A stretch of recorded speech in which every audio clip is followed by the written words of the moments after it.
आज आपको मैं जिस घटना से अवगत कराने वाला हूँ वह घटना मेरे घर में घटी थी। यह घटना मेरे साथ नहीं बल्कि मेरे भाई प्रशांत के साथ घटी थी। यह बात पिछले साल की है। हम दोनों रात के समय मूवी देखकर घर आ रहे थे। शायद वक्त 11 या 12 का होगा। अक्सर इस समय रात को शहर में लोग घूमा करते हैं। वैसे भी इस समय हम आमतौर पर घर आया ही करते थे।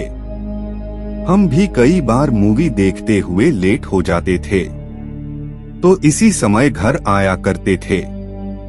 यह हमारे लिए कोई नई बात नहीं थी, लेकिन इस दिन कुछ नया था। उस रात में अपने भाई प्रशांत के साथ घर आ रहा था। हम एक चौराहे पर पहुंचे। चौराहे पर 4 रास्ते होते हैं और ज्यादातर लोगों में यही वहम रहता है कि चौराहों पर टोने टोटके किए होते हैं। हम उसी चौराहे से गुजर रहे थे, तभी हमारी नजर पड़ी एक दोने पर। दोना पत्तों की प्लेट को कहते हैं, जिसमें खाना परोस किया जाता है। उसन में कुछ चावल, थोड़ा नारियल, कुछ रोटी और दाल वगैरह थी।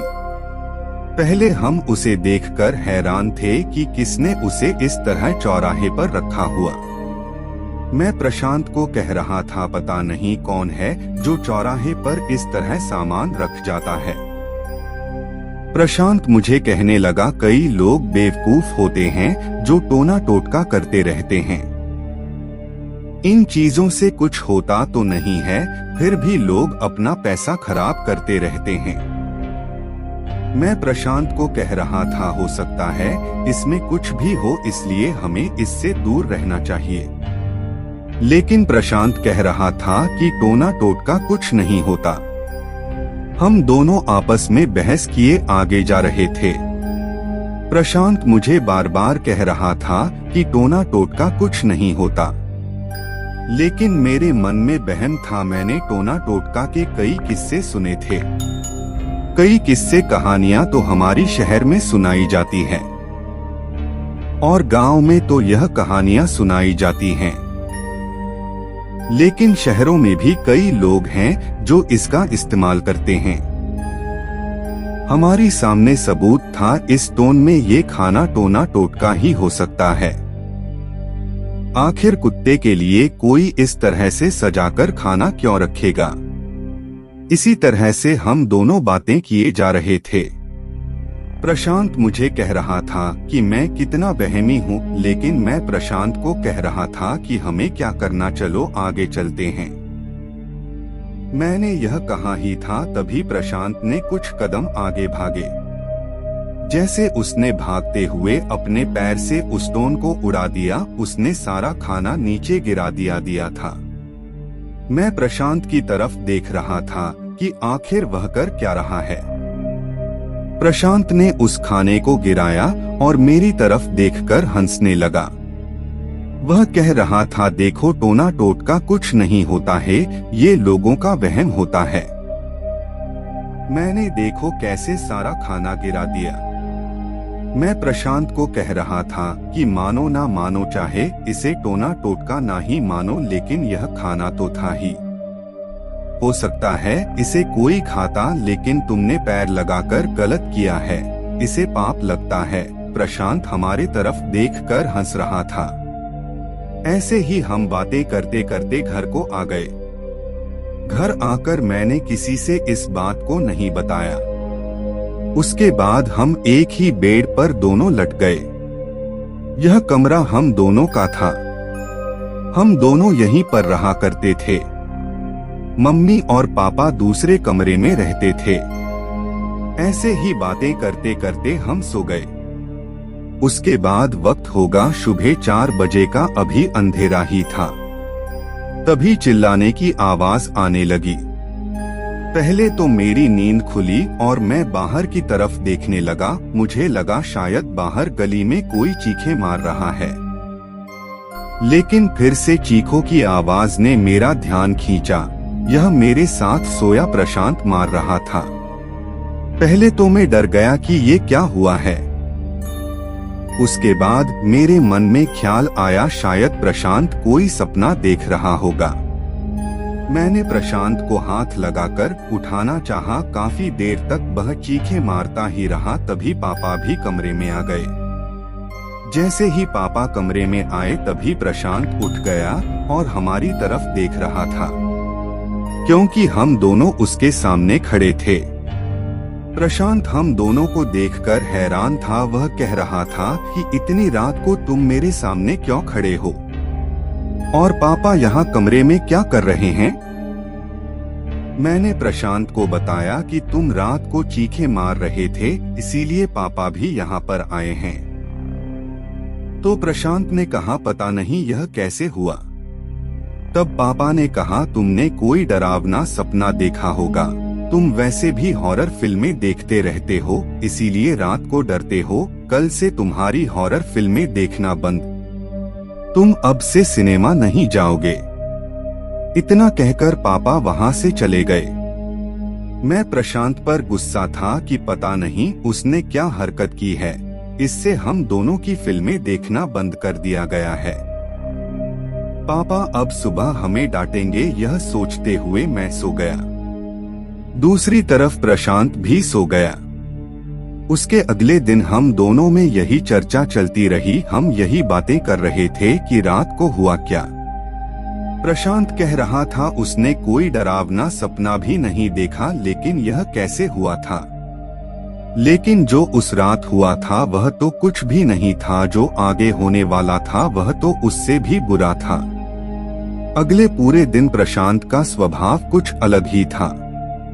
वह कभी गुस्सा करता, कभी मेरी तरफ देखकर हंसता था, कभी वह कमरे में जाकर दीवार को खोजता रहा था।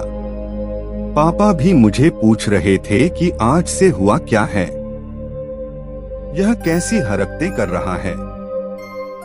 मैंने भी पापा को बताया कि सारा दिन प्रशांत कुछ अजीब था। ना तो उसने मेरे साथ बात की है, बस अकेला ही बैठा हुआ है। उस शाम पापा ने प्रशांत को बहुत डांटा और उसके बाद हम दोनों जल्दी ही सोने चले गए। वो रात पहली रात से बहुत ज्यादा अजीब थी। प्रशांत रात को बार बार उठता और दीवारों पर खरोंचता। कभी वो दरवाजा खोलकर बाहर चला जाता और बाहर जाकर बर्तन गिरा देता। पापा बार बार उठकर आते हैं और हमें डांटते। मैं भी सोच रहा था प्रशांत अब यह करने का लगा है। वह एक ऐसी हरकतें कर रहा है।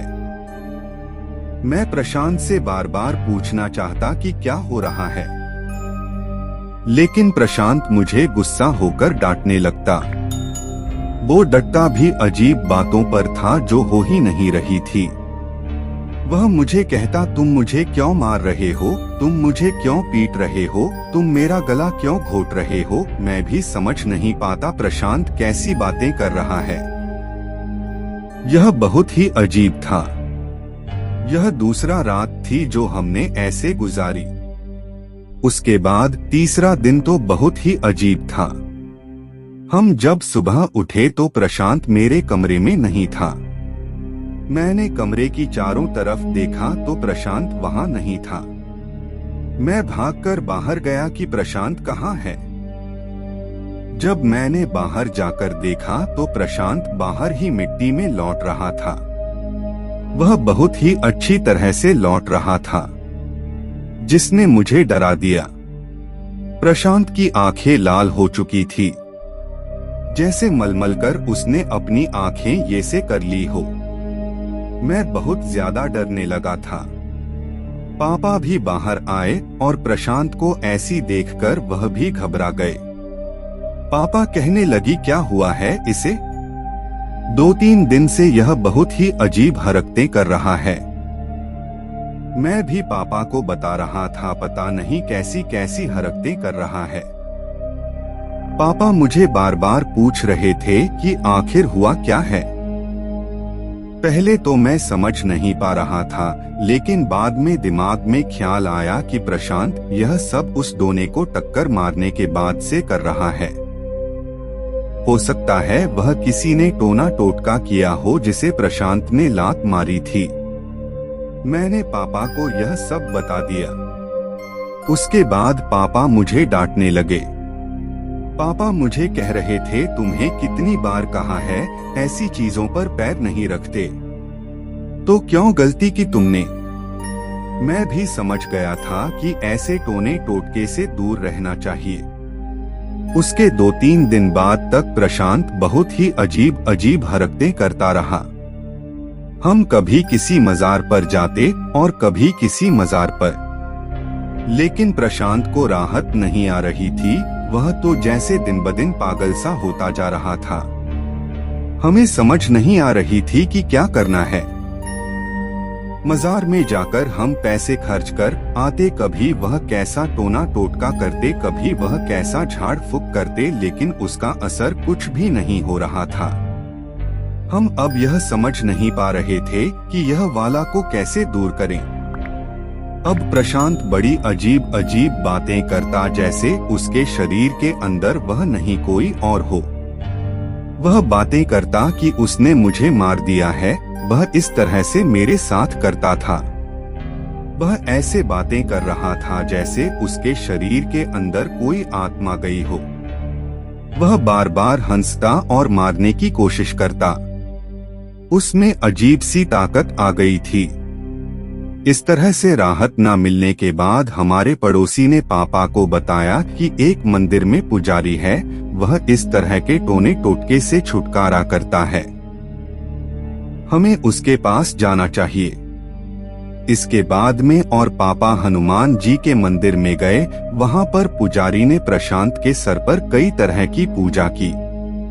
उस पुजारी ने पूछा कि तुमने किस तरह की चीजों को टक्कर मारी थी, तो मैंने उस पुजारी को सब कुछ बता दिया। तो उस पुजारी ने कहा कि वहां पर किसी ने टोना टोटका किया था। ये उसी लड़की की आत्मा है जो प्रशांत के अंदर है। हो सकता है इसे किसी ने जान से मारा हो और उसने टोन टोटके से उससे छुटकारा पाना चाहा है। यह आत्मा उसी खाने पीने की चीजों में थी। अब तुम्हें क्या करना है कि उसी तरह का खाना पीना उसी चौराहे पर रखकर आना है और उससे पहले प्रशांत के सर पर 7 बार घुमाना है और यहीं पर पूजा करनी है। वह पुजारी सही लग रहा था, क्योंकि उस पुजारी ने कहा कि मुझे इस बाला के कोई पैसे नहीं चाहिए। पुजारी ने कहा कि मैं चाहता हूँ आपको राहत मिले। मैं और पापा भी खुश थे कि वह हमें लूट नहीं रहा है, जिस तरह से हम मजारों में लूट कर आ रहे थे। हमने मजारों में कई हजार रुपए खराब कर दिए थे, लेकिन यहाँ पर पंडित एक ही पैसा नहीं मांग नहीं रहा था। हमने वैसा ही किया जैसा उस पंडित ने कहा था। हमने प्रशांत के सर पर वही टोना उसी तरह से घुमाया। हमने उसमें उसी तरह चावल और रोटी रखी थी। मैं और पापा रात के 12 बजे उसी चौराहे पर गए और वहीं पर उसे रखकर आ गए।